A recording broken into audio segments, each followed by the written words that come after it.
Good afternoon, everyone, and welcome to today's edition of Black Health Trust. We're so happy you have chosen to spend this hour with us, and we're going to launch right into our very interesting conversation today. Without further ado, I'm going to pass it over to Dr. Randall Maxey, our founder. Thank you very much, Dr. Barbara Davis Stevens, my pediatrician. I'm waiting on my psychiatrist to get on as well, so I'm well taken care of. So today's topic is going to be presented by a discussion with Dr. Dua Hassan. Dr. Hassan is a staff physician at Boston Children's Hospital. She completed a residency at Boston Children's Hospital in medical school she received an MD at Columbia University, where we also worked at Harlem Hospital. She was awarded the Dean's Award for Outstanding Contributions as well. She is a very excellent pediatrician. And what sparked this discussion was an article that she wrote for a company called MedPage. And she discussed that sometimes clinicians use race, and sometimes that race-based calculation can lead to worse outcomes for patients just based on race alone. And she's going to get into that. But first, I want to welcome her to the program. Dr. Dua Hassan, we welcome you. And I'd like to start off our questions of you. I did read your article and thought it was excellently written and speaks about a lot of things. And one of the first things you mentioned was that your physician, your OBGYN physician, had recommended, because you were pregnant and because it said that Black women have a greater and higher mortality, that you should take aspirin. Would you start us off with just that particular thing, then we'll go from there? Yes. Well, thank you again for having me on. I'm honored to be here. And that's exactly correct. My article was inspired by my own personal experience. When I was about 16 weeks pregnant, I went to my OBGYN. It was a great visit. And then towards the end of the visit, he turned to me and looked at me and said, "And we'd recommend aspirin therapy because you're Black, and being Black is a risk factor." And I remember in that moment, I was taken aback. It was a little bit jarring. And I think part of the reason was because he was making that assessment not based on my individual health factors, not based on my medical history, not based on the physical exam. It was solely because I was Black. If I had been white, he would not have made that recommendation. And I realized in that moment that we were still practicing race-based medicine in some settings. And I was a little bit shaken. And then as I left the OBGYN's office, I actually looked up ACOG's criteria. And they did indeed list being Black as a risk factor for worse maternal outcomes and for the aspirin recommendation. And that sort of set me on this course where I wanted to understand, what is race? Why are we using it in this way? Does this result in better outcomes for Black patients? And what are the alternative approaches that we can take? Well, thank you. We have some co-hosts on with us. I'm going to introduce him. I'm going to give the first opportunity to ask your questions to Dr. Neighbor Stevens. And I think we also have Dr. Walks and Dr. Lawson, who's OBGYN on with us, and Dr. William Lawson. Dr. Neighbor Stevens?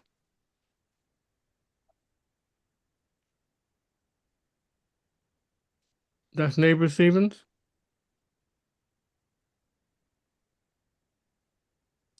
Simon, who else is on with us?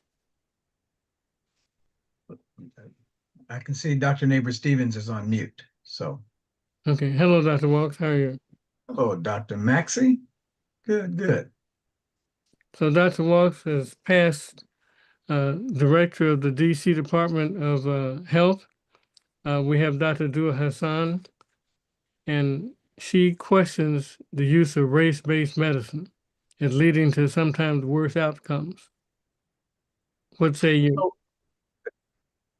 So, first of all, Dr. Maxey, Dr. Keith Norris is on, so I have to be very careful because I don't want Dr. Keith Norris to think anything bad about me.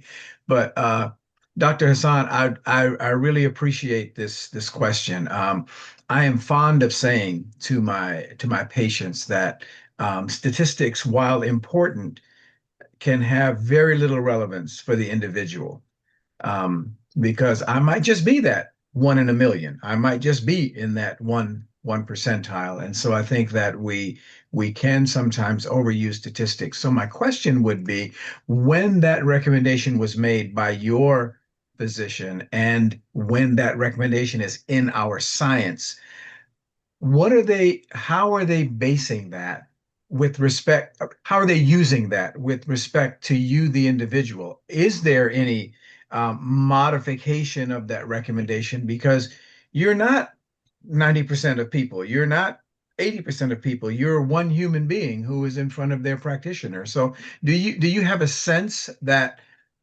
folks are in fact taking that as a recommendation and then adding their own experience to it, or are practitioners just saying, oh, well, if it's a Chevy, it must be the transmission. If it's a Volvo, it must be the radiator. I don't know.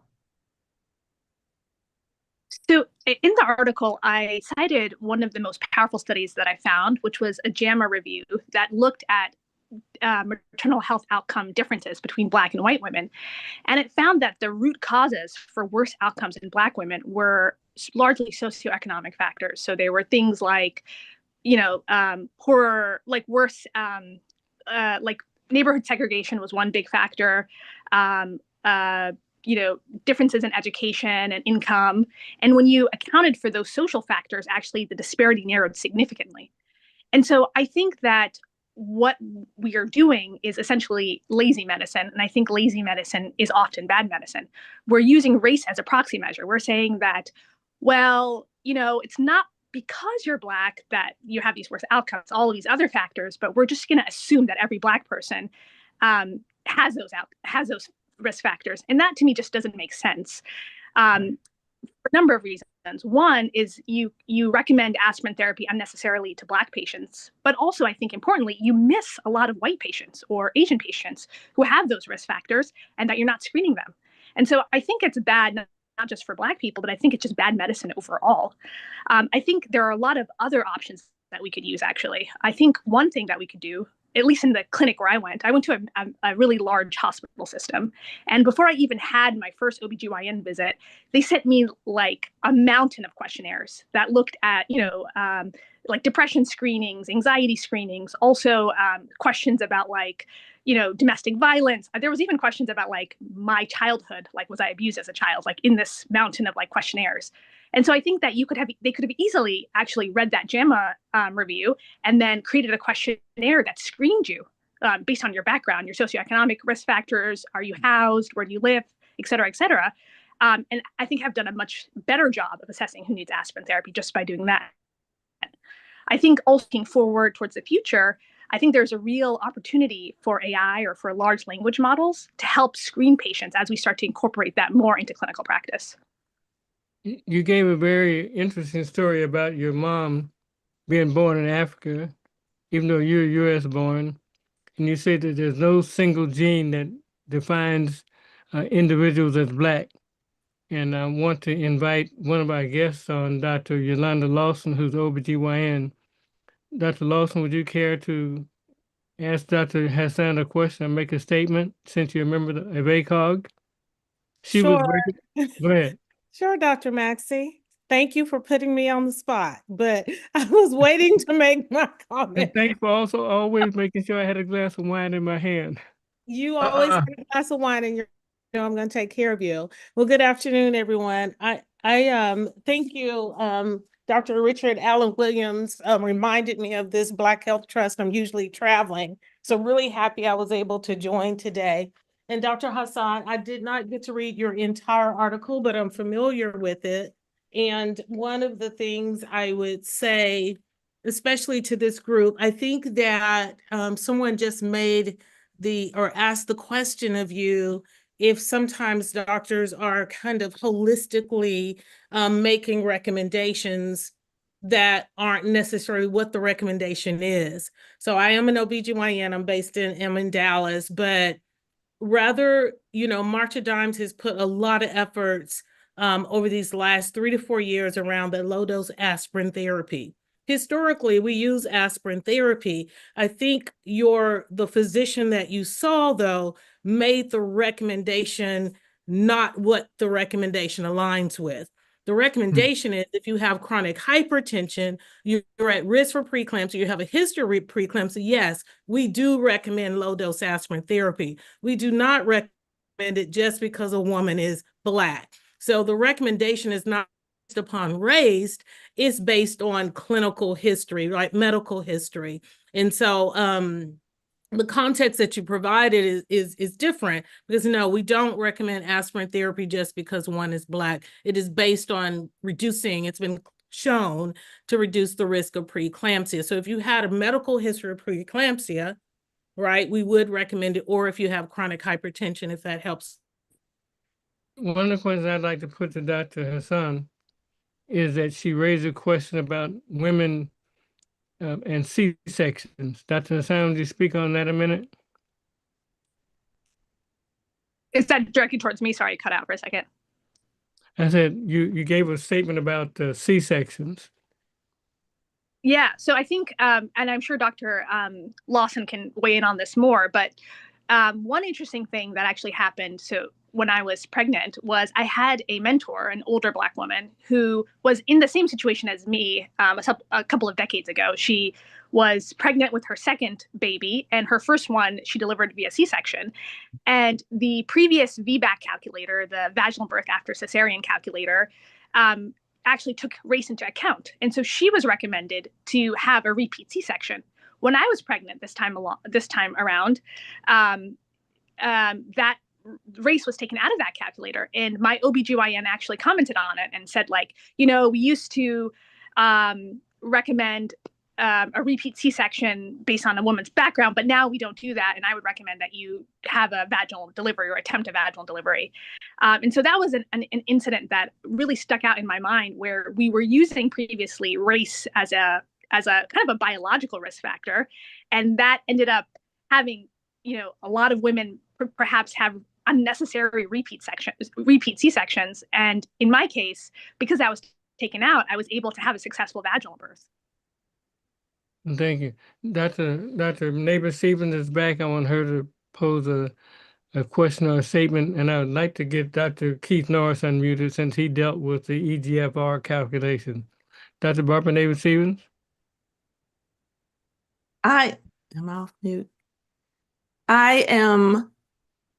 I was called away because of a little emergency, so I missed all except the very end there of what you were talking about. So I'm not clear what you want me to do.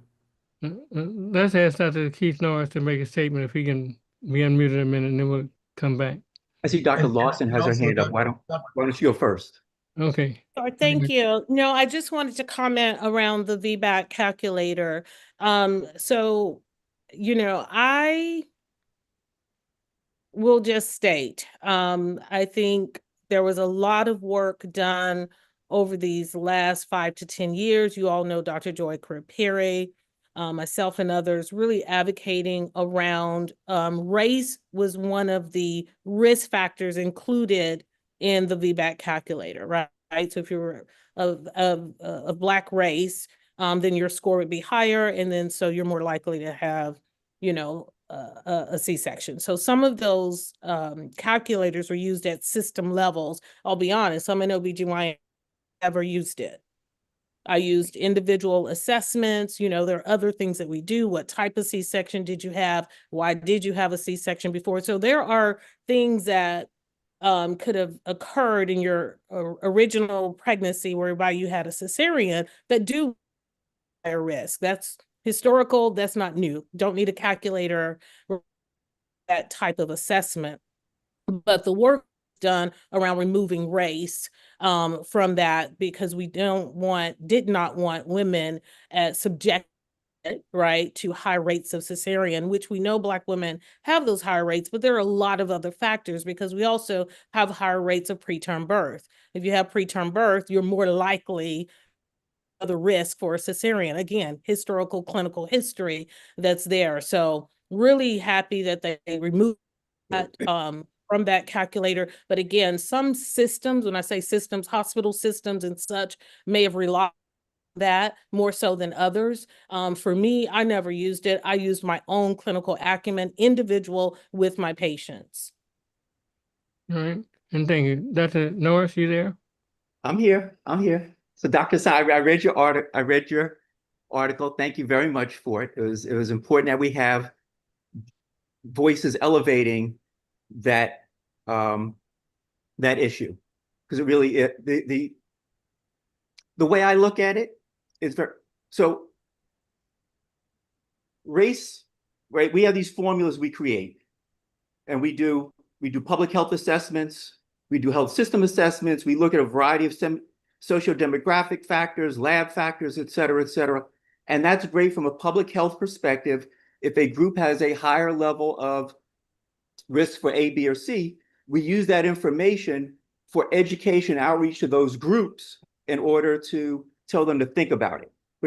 But social variables are group level variables, right? Other social variables would be your religion, your political party, your favorite color. So I like to use favorite color. So we may find that people's favorite color is orange, maybe they're more likely to have A, B, or C. You'd hate to put that in a form. If you went to see the doctor and the doctor said, I'm going to make a recommendation to you for your medication, I just need to know your favorite color before I choose the medication, you'd say the doctor was crazy. But methodologically, it's the same variable as race. It's an unordered nominal variable. And it's, as Dr. Hassan mentioned, it's being used as if it's a biologic variable, which is ordered and has innate difference between it, right? So hemoglobin A1C, high hemoglobin A1C, low hemoglobin A1C, there's an innate difference as far as risk for diabetes development, diabetes complications. And so when we use race at an individual level as in these formulas for making a selection, we're doing flawed medicine. Now, what we can say is you have membership in a group that has a higher risk. And so I want to ask you, and then we go back to what Dr. Hassan said, I want to ask you in even more detail about actual risk factors, right, that we think race or ethnicity may be acting as a proxy for. But we cannot, whenever you think all these formulas, just change favorite color. And if you think favorite color works, go for it. Thank you, Dr. Norris. So Dr. Hassan, you mentioned something very important. You mentioned allostatic load and how that could play a role. Would you speak on that a minute? Yes. So, there are a lot of studies done that look at, what are the causes of worse health outcomes in Black women when it comes to maternal mortality. And there were a set of studies that looked at comparing Black women who, are with high levels of educational attainment compared to white women with high levels of educational attainment. And they found that Black women still had higher rates of maternal mortality. They looked at socioeconomic status, wealthy Black women versus wealthy white women, poor Black women versus poor white women, and they found that Black women still had worse maternal mortality outcomes. And so one of the theories used to help explain that is something called allosteric load, which is the idea that, in this society, there's so much stress associated with being Black that over time, that cumulative stress has an effect on our body. And when we are undergoing pregnancy, it's not just our health during the pregnancy, but it's also a reflection of our lifetime health. And so, sort of the social stressors of being Black in America can result in this elevated cortisol levels, sort of elevated stress levels, known as allosteric load. So it looks like allostatic load and ACE can affect a gene expression, even though it may not affect DNA. Is that correct? That's my understanding, that it can have epigenetic modifications. Excellent, excellent. Is Dr. William Lawson on? He is. Yes. Okay. Yeah, just wanted to say, yeah, there's some studies showing that you can result in some change in DNA methylation with factors such as ACI and astatic load. But I think that work is still a little bit premature. But your arguments, Dr. Hassan, are very interesting. On the other hand, for me, I had the issue came for me from another direction. Recently, I had to testify at the FDA because of a problem that one of the more effective psychotropic medications wasn't being given as much to African Americans. And part of the reason is that folks were not taking into account racial differences in terms of white blood cell counts. That African Americans tend to be have higher rates of benign neutropenia. And what happens is that these medications were excluded from people who had low white counts. So African Americans simply didn't get it. And the problem is not so much as race being taken into account. I think the failure to recognize the diversity that exists among human beings, and that much of our research, because we do not include all the ethnicities, all the different groups that should be in it. If you practice standard medicine, you end up in situations like this in which some medications, some treatments that may be effective in groups that are systematically excluded from studies, the results will be poor outcomes and also lack of information about effectiveness. I'm thinking, one more question. Is Dr. Richard Williams on? He is. Dr. Williams, in light of the book that you wrote called Black-Related Diseases, do you have any questions or comments on the article that Dr. Hassan wrote? I'm trying, oh, did I, You're ready. okay, great. Thank you. Good afternoon, everyone. I'm Good Dr. afternoon. Richard Allen Williams, and I insist on Dr. Maxey, you putting the Allen in there so that I can be differentiated from some other Richard Williamses who are a little different in Yeah, you started the AME church. philosophy. That's correct. Okay, so my comments will be made from the standpoint of trying to clarify some confusion and conflation, which I see in this issue that's being raised. I first want to congratulate Dr. Hassan for bringing this to our attention. I also want to make sure that everybody understands that this is not just an issue of maternal mortality or whether or not we should use aspirin therapy in Black women to avoid preeclampsia or whatever. This is a much wider issue. It has to do with what you call whether or not we accept race and whether we accept the idea of race-based medicine. Let me first of all say that I completely agree that race is not a biological construct. It is a social construct. There's no question about it. And I don't want anybody questioning me in particular as to whether I believe that race is a be-all and end-all as far as what we should be thinking about biological differences. So let's get rid of that first of all. Secondly, the concept of race-based medicine is something that has been invented, and I want you to all understand this, not by Black people, but by those who want to try to avoid the idea that Blacks deserve any special attention in regards to our peculiar medical problems. Now, that's been addressed in a variety of ways. The people who are writing now about what so-called race-based medicine are calling to attention several algorithms, and Dr. Hassan has called out some of them, which have been cited for changing the paradigms in regards to how Black people should be treated, especially in regards to CKD, kidney disease. And Dr. Maxey and Dr. Norris are thoroughly familiar with what I'm talking about there. So some mistakes have been made in regards to those things in the past, based on the idea that there needs to be a special algorithm designed for Black people, which is a mistake. And I certainly want everybody to understand that. And it's something that has been harmful to us in the past. However, we shouldn't throw the baby out with the bathwater. And I want you to remember that expression. And I say that because of the fact that we have a situation which has been proven over decades, centuries really, that there are special needs that Blacks have in regards to medicine. Dr. Maxey and I wrote a textbook of medicine called the Textbook of Black-Related Diseases, which focused on those differences. And the only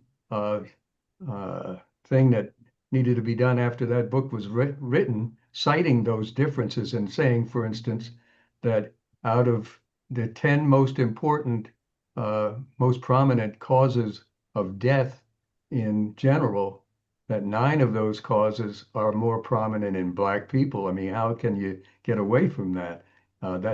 Anything else conflates the issue and flies in the face of the facts. So I want to get some clarity, give some clarity in regards to what we're dealing with here. We should not be saying that we should not address the issues of differences that occur, legitimate differences that occur between, say, Blacks and whites or all ethnic groups. All ethnic groups have some peculiarities which are special to them. Not that they want them to be, but they are. And I can't take the time now to cite what all of those are. Many of them are cited in the Textbook of Black-Related Diseases. But in any event, we must address and accept the fact that there are these differences. It doesn't mean that we're talking about superiority of any people or inferiority or anything like that. Do you have a question, Dr. Hassan? I'm sorry. I just- Let me just finish. Let me just finish. And I'm almost finished. We should not conflate the facts of the existence of these differences with the fact that we should not use algorithms that have been proven to be harmful to Black people. So let's clarify things and make sure that we do not throw the baby out with the bathwater. And if we do, we're going to be doing exactly what the current administration wants to do in regards to pushing back on our special needs as a race, if you want to use that term, or as a subpopulation, and the needs that we have that need to be addressed. Thank you. Dr. Hassan, in Dr. Williams' book of those Black-related diseases, would you comment on how that fits into what you presented? I'm very interested in what you wrote and how we can best modify things to make things healthier in terms of outcomes. So I agree with a lot of what you said, and there's also points of disagreement. So I'll just get to the disagreement because I think that's the most interesting, usually, thing to talk about. I think that one of the issues is that we conflate race with ethnicity, and I think those two things are not the same. And I completely agree that ethnicity is, so for instance, I don't know what specific diseases you list in the book, but I would assume one of the Black-related diseases that you may have listed in the book is sickle cell anemia. That is a disease that we commonly think of as a Black-related disease. However, for instance, my ancestry, I'm 100% African. My parents immigrated from Northern Sudan. They're ethnically Nubian. And the rate of sickle cell anemia in Nubian populations is almost 0%. It's a disease that is tied very prevalent in West Africa, for instance. And so if you were to say that sickle cell anemia is a Black disease, not only would you be screening people for a region that might. Sorry, I'm just saying that if we are saying that if we treat Black as an ethnicity, we would not only assume that certain populations in Africa would have sickle cell anemia, but there is actually large rates of sickle cell anemia amongst Arab populations in South Asia, for instance. And so the point that I'm making is that I don't think Black is not an ethnicity in and of itself. I'm also reminded of when I was in medical school, I remember that we would talk about diseases linked to ethnicity. And I remember I'm sure we all did when we were students, learn about like, Ashkenazi Jews are at risk for Tay-Sachs, or Norwegians or Swedes are at higher risk for cystic fibrosis. And I remember that oftentimes, we would make distinctions amongst white populations, amongst Europeans. We acknowledge that there are ethnic differences, but it would always just list Black race. And again, I think that being Black is not an ethnicity. It's a race, and I think that racial categorization is actually racist in of itself, because it groups together the African diaspora that is in the U.S., whose ancestors come from different regions of Africa, and also there's like the other aspects, legal aspects, like the one-drop rule, where someone who is half Black or maybe even a quarter Black may have also been offered the aspirin therapy, and it's sort of like sort of like this category of Black is really a social category. And so I think that I would agree that there are ethnically linked diseases, and we should spend more money studying different Black ethnic groups. And also I agree with you, Richard, that there are real issues like the fact that Black people are very rarely included in clinical trials, and we're vastly underrepresented. Like, I think those are all really important issues, but I think that using race as a way to categorize it is just not very precise. Let me just, Dr. Maxey, I must respond to this, and I'll do it quickly. Okay. I want to your attention something that I'm sure you're aware of, and that is some of the newer developments in regards to things such as the calculators that have been devised, the new risk calculators for cardiovascular disease and hypertension, et cetera, which have completely excluded Black race and ethnicity as factors, risk factors. Now, there's a controversy about that, and I think it's appropriate that there should be. The issue is whether or not Black people in general, as a subpopulation, should be considered at special risk for things like hypertension. I mean, come on. That flies in the face of everything that we've experienced and continue to experience in regards to what's happening disease-wise on the face of the earth. Now, what you mentioned, Richard, one and of I'm the things finished. that she mentioned. I'm just about finished. I just wanted to mention something, what you mentioned about race versus ethnicity. This is not a time for us to be dealing in semantics, and that's really what that is. It's a semantic argument. I'm talking about facts, things that look you right in the face and say, I'm Black, and as a Black person, I do have sickle cell anemia. That's not saying that sickle cell anemia is exclusive to Black people. One of the patients that I had in the past was an Irish, blue-eyed, blonde young man who had sickle cell anemia. And just as you pointed out, there are several races and ethnicity throughout the world who are affected, but nobody more than what we call Black people. Thank you. Hey.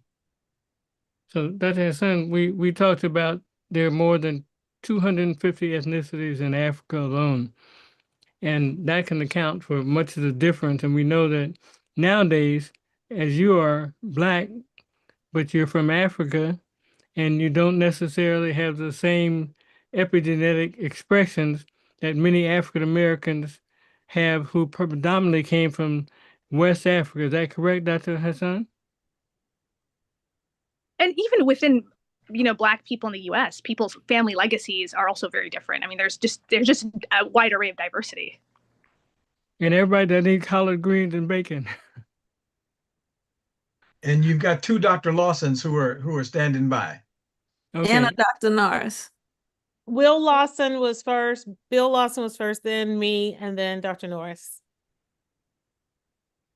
Okay. And I want to get Dr. Barbara Davis-Stevens back. She's a pediatrician. Dr. William Lawson, can you unmute? Yeah. There we go. Yeah, I just want to make two quick points. One is that because of the advances in genetics that we're making now, a lot of statements we're making in terms of race, ethnicity, and so forth, we're beginning to develop the knowledge so that it's more meaningful. Unfortunately, folks are jumping ahead of the literature. There's now a number of genetic tests for medications and so forth that frankly are often worthless because of the absence of who's included, so forth, and this playing with semantics in terms of ethnicity versus race.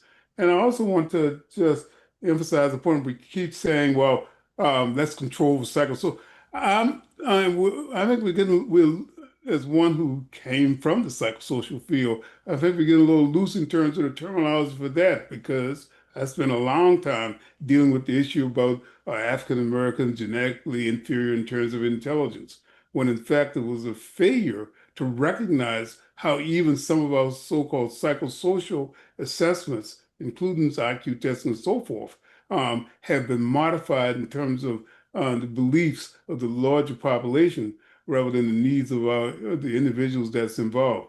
These aren't just issues in terms of analogs or something else.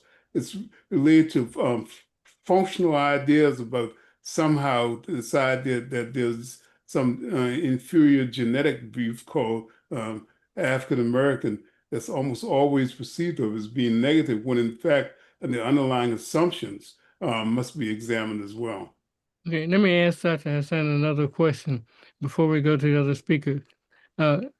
What is precision medicine, and how should we get to that, and what would that do with your premise?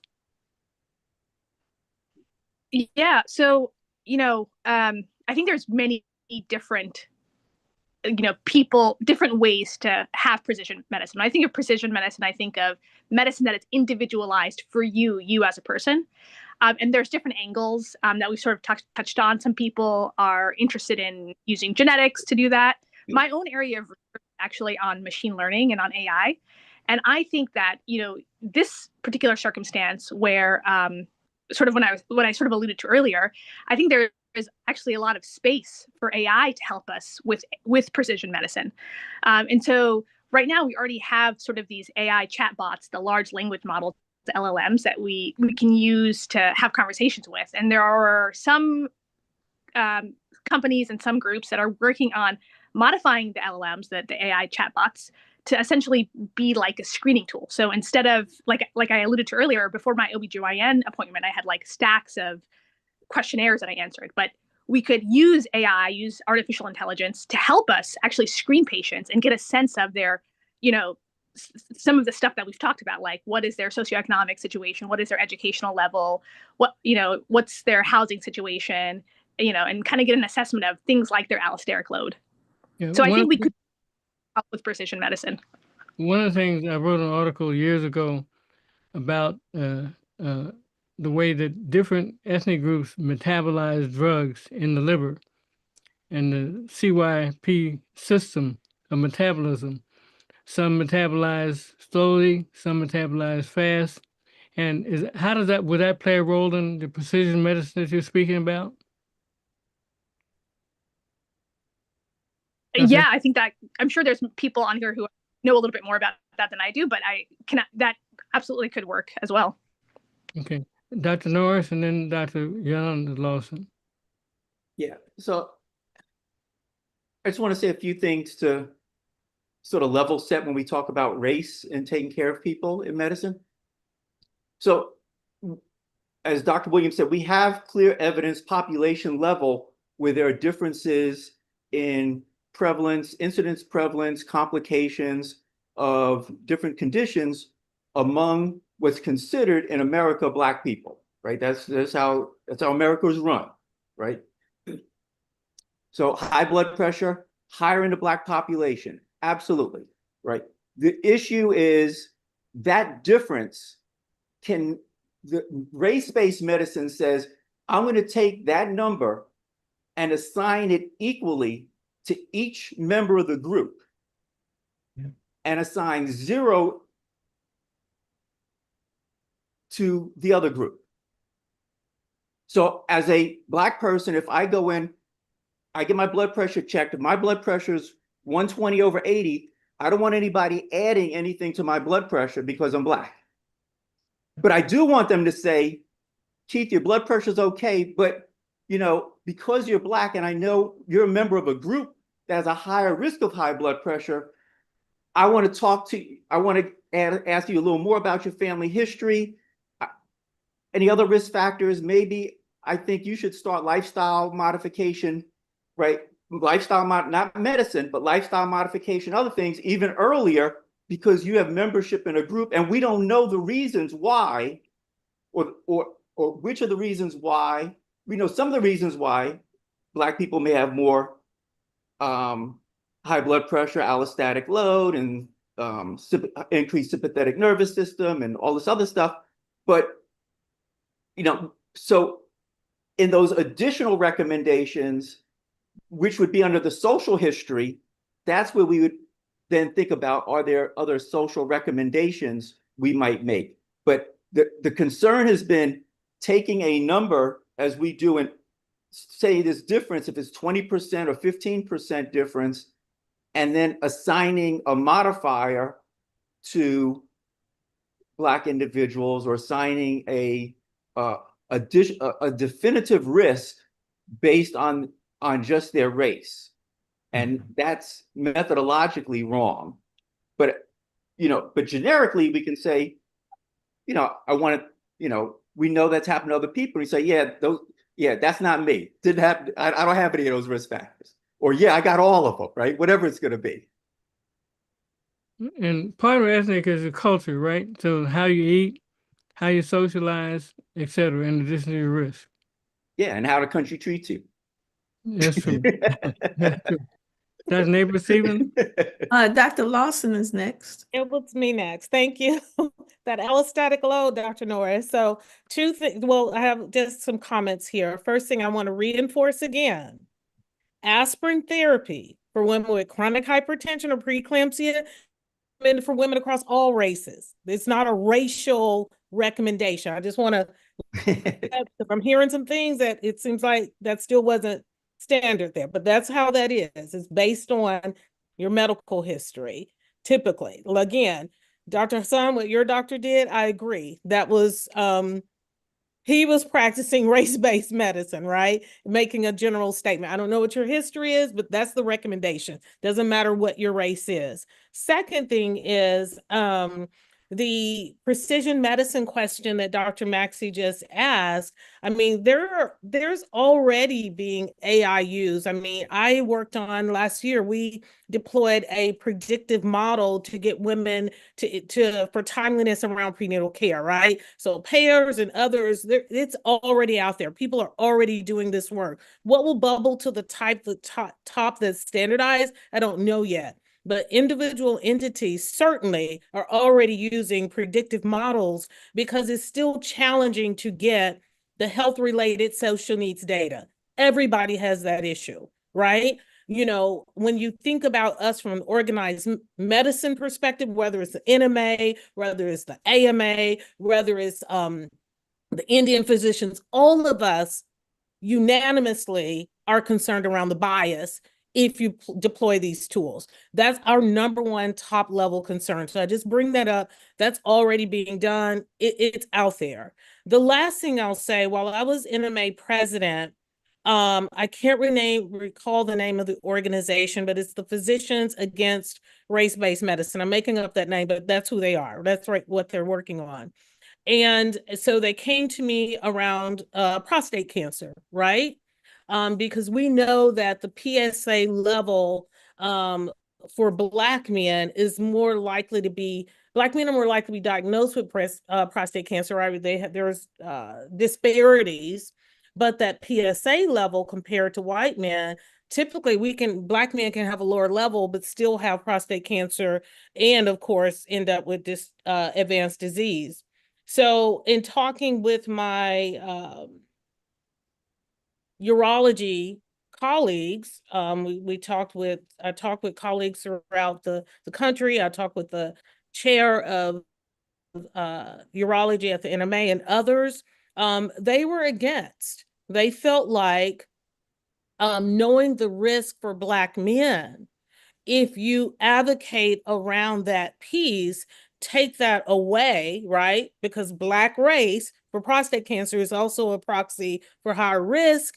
And especially as you think about what just recently happened with disparities research. But my colleagues felt, which is why I did not sign on and endorse this work, was that it would be harmful to Black men, right? If you took race out of those algorithms around prostate cancer. And so I clearly understood what Dr. Williams, Richard Allen Williams, was stating. It's a fine balance, right? It's a fine line that we walk as we talk about this holistically eliminating race-based medicine. I agree with it to an extent, but I did listen to what my colleagues saying and did align with understanding that that could be harmful, right, for Black men. Thank you, Dr. Maxey. I wanted to again thank you all for having this conversation. I'm fascinated. I love this. Thank you. So, Dr. Hassan, we're back. I like your fascinating idea about precision medicine. And I'm trying to find a way that we get at that in an academic sense. Is there a genetic way we get at it? Is there a metabolic way we get at it?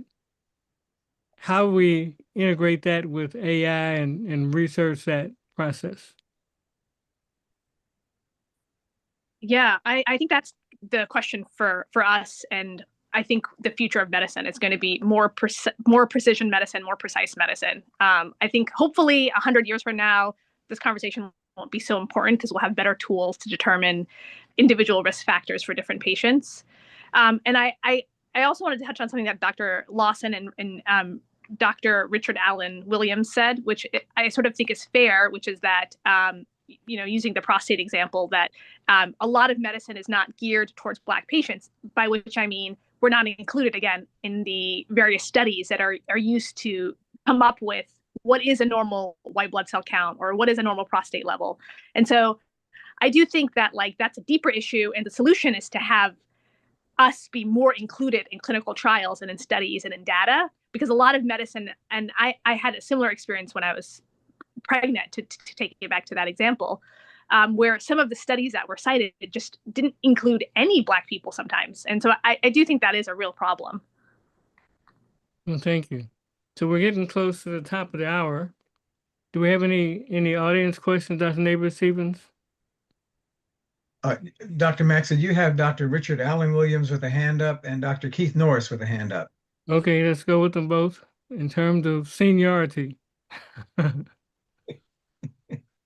You mean Dr. Norris goes first? I'll take it, Keith. Very brief. I think that it's impossible for us to come to a conclusion that's going to be unanimous. But I appreciate the debate or the discussion and the controversy because of the fact that it allows us to bring out some facts that are going to be useful for our people. Now, I want to point out, what if we decided to dispense with the idea that certain racial groups need special attention, or that we should, if you want to say, consider race as a construct that needs to be determined in our diagnosis and treatment. And I want to refer to Dr. David Satcher, who wrote a paper called What If We Were Equal? And during that time that he wrote that paper, he was writing on healthcare disparities and the importance of recognizing them and making sure that we did something to eliminate them. And he did a study which estimated that if we were able to eliminate healthcare disparities, we would save at least 175,000 Black individual lives every year. That was Dr. David Satcher. And I want you to focus on that because of the fact that this discussion really goes to the issue of whether we need to be concerned about healthcare disparities, which is the larger issue, as I mentioned, that we are really discussing today. It's a question of whether a subpopulation should be especially considered because of their characteristics, their health characteristics.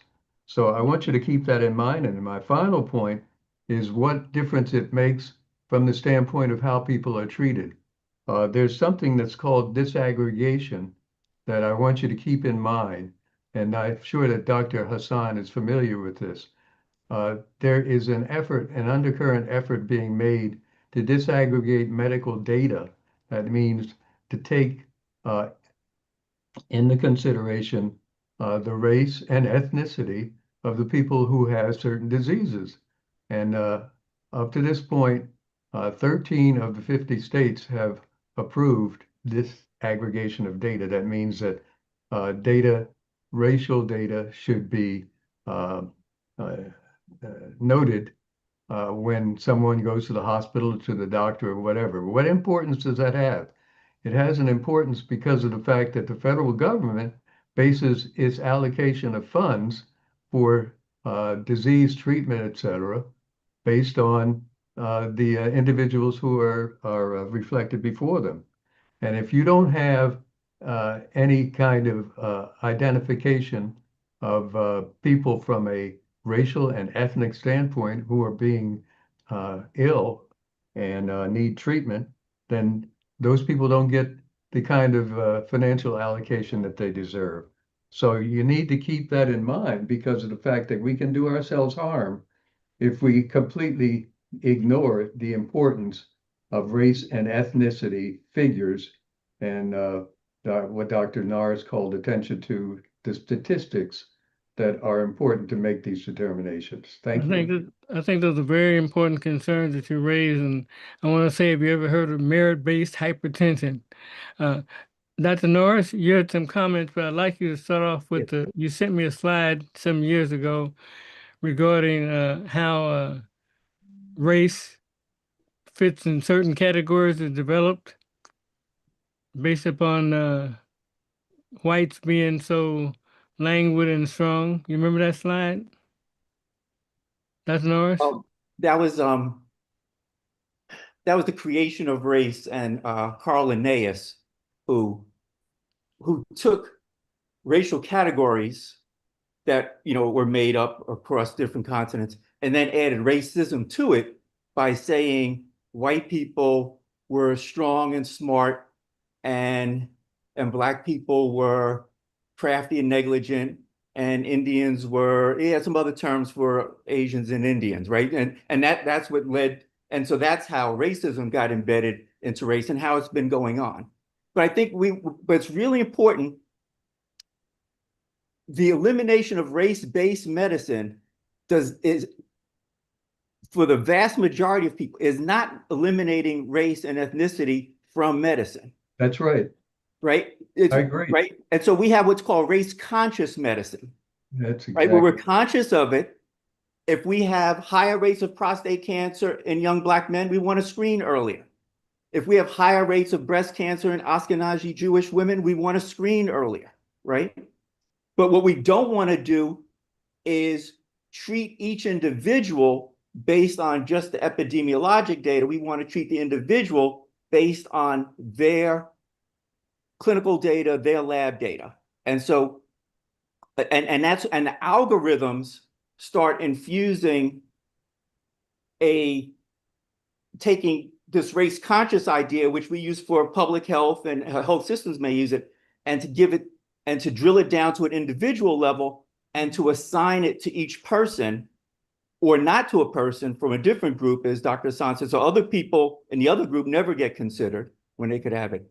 And so we don't want to eliminate race. We're not trying to move from the elimination of race-based medicine to move to race-blind medicine. What we're trying to do is have race-conscious medicine.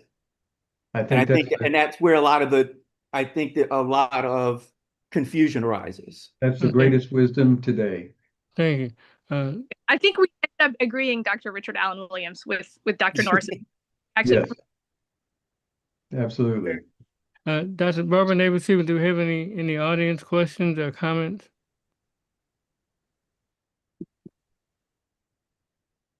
Dr. Gibson had a question. Where would one search to find ethnic backgrounds of health research subjects? That's a question for Dr. Hassan. He just, a general question. Dr. Hassan? It looks like Dr. Lawson placed a good link in the chat. What is that? You want to read it out? Yeah, well, basically, I did several studies looking at this and found that often the information is simply not included. 90% of studies in psychopharmacological research simply does not include information about race and ethnicity. Did And I put in my website. You can get the references. Did Dr. Julian Taylor have a question?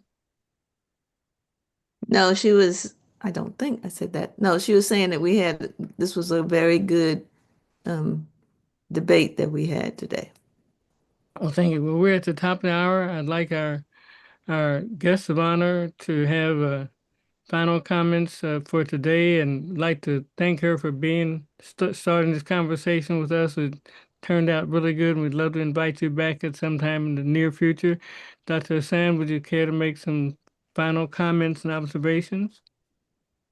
Yeah, this was a great conversation. I really liked all the different viewpoints, and I think that's really important. I think one thing that is true about, I think, Black intellectual history is that we often, like in any time period, we have people with all sorts of different points of views, and we like debate those. And I'm really honored to be a part of it in this setting. Thank you so much for having me on.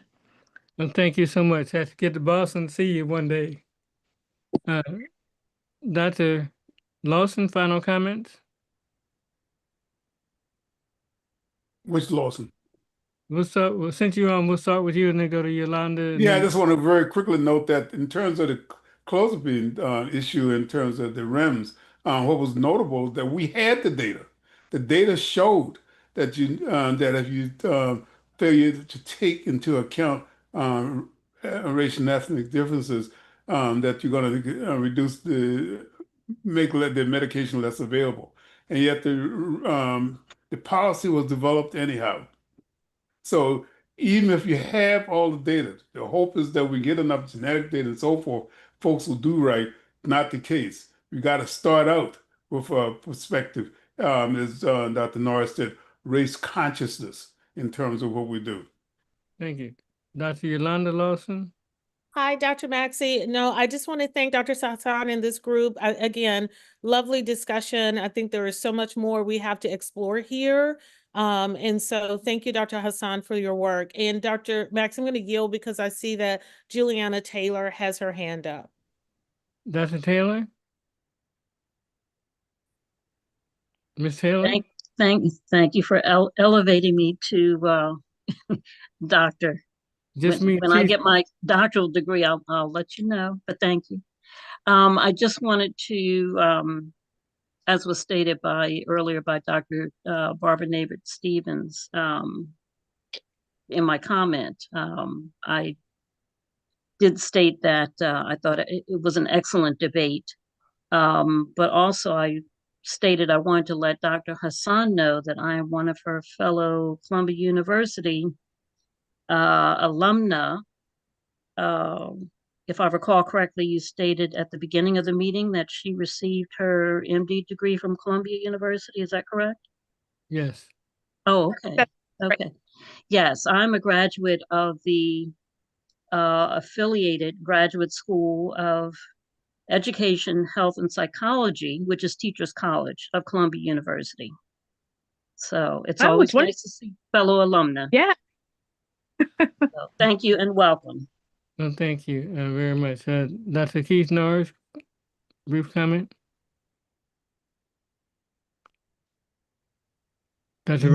Williams. Norris, unmuted. There we go. Yeah, just one quick thing, because we didn't talk about it. We talked about precision medicine. We didn't talk about ancestry informative markers, which comes up a lot for ancestry and stuff. Just want to make everybody clear here. Do not use that for precision medicine. right? Those ancestry informative markers are, like, they give you information about history. Of, like, what they say is part of your ancestry is from Africa and part of it is from Europe. And I don't know what you would do with that information, right? So they are actually social, they're genetic measures, but they're genetically measured social constructs. There's nothing informative, right? These are not like genes for cancer where we know we can link something to a treatment or something like that. And anybody who is a clinician has never once said, I'm having to a patient, I'm really having trouble figuring out what's going on with you. Let me get a 23andMe and then I'll know what to do. And there's a reason why. It's useless. So I just, again, public health, population health, we use it to link to certain genetic disorders, and that at a population level has whatever information it has, and we go from there. But make sure people are not using it for precision health. Thank you. That's Ivan Marks. Thank you, Dr. Maxey. Dr. Hassan, thank you so much for bringing this to us and getting everything started. When I go to the doctor, I want the doctor to treat Ivan. I would like to be a human. I would like to be an individual human.